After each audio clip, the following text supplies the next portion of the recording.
Imaginez une immense plaine médiévale, recouverte de brume au petit matin. Le sol tremble. Des dizaines de milliers de sabots frappent la terre, rythmés comme un tonnerre ancien. 100 000 chevaliers, cuirassés d'acier, lancent leur charge au galop, étendards claquant dans le vent.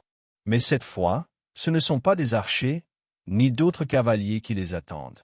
Ce sont des chars modernes. Des Léopards 2, des Abrams, des Leclerc, alignés comme une muraille d'acier, leurs canons pointés vers l'horizon. Le choc entre ces deux époques n'aurait rien d'une bataille.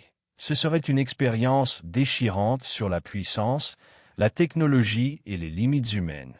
Un chevalier du XIVe siècle représente l'élite militaire de son temps. Environ 40 kilos d'armure, une épée de 1,5 mètres, et surtout, la discipline de la cavalerie lourde. Sur le champ de bataille, une charge coordonnée de plusieurs milliers d'hommes pouvait écraser presque n'importe quelle infanterie. Contre des archers ou des hallebardiers, la cavalerie lourde était un mur vivant. Mais contre l'acier, le feu et les capteurs électroniques d'un char moderne, les règles changent complètement. Un seul char Abrams pèse environ 62 tonnes.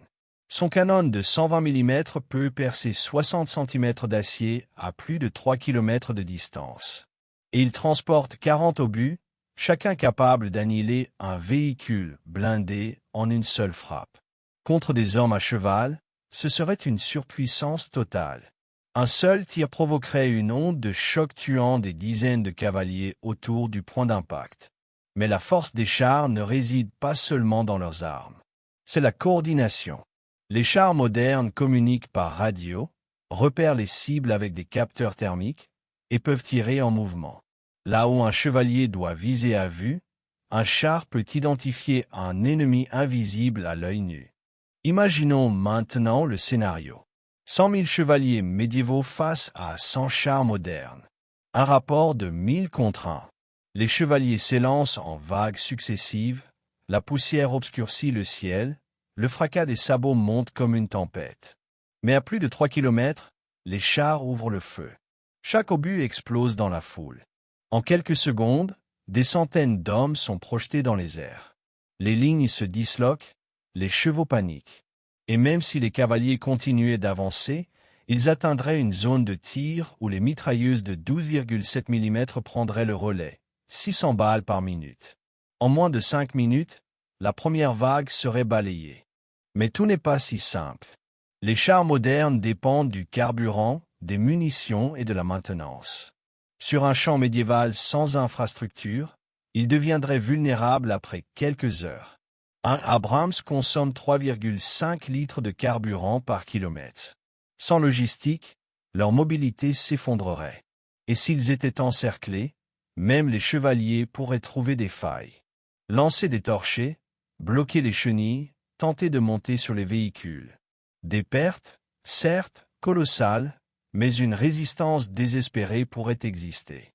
Et si les chevaliers parvenaient à tendre une embuscade? Imaginons une forêt dense, un terrain boueux. Les chars s'enlisent. Les chevaliers, armés de catapultes et d'arbalètes lourdes, attaquent les points faibles, les optiques, les chenilles, les grilles d'aération. Même si un char reste pratiquement invincible au combat direct, un sabotage collectif pourrait en venir à bout. Mais il en faudrait des centaines pour en neutraliser un seul.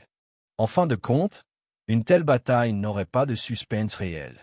Les chars modernes ne gagneraient pas seulement, ils anéantiraient. Mais leur victoire dépendrait d'un facteur invisible dans l'équation, la logistique.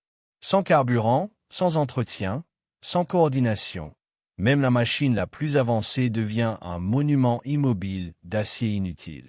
Les chevaliers, eux, représenteraient l'endurance, la foi et la force brute. Mais face à l'ingénierie moderne, ils seraient balayés par la logique froide du progrès.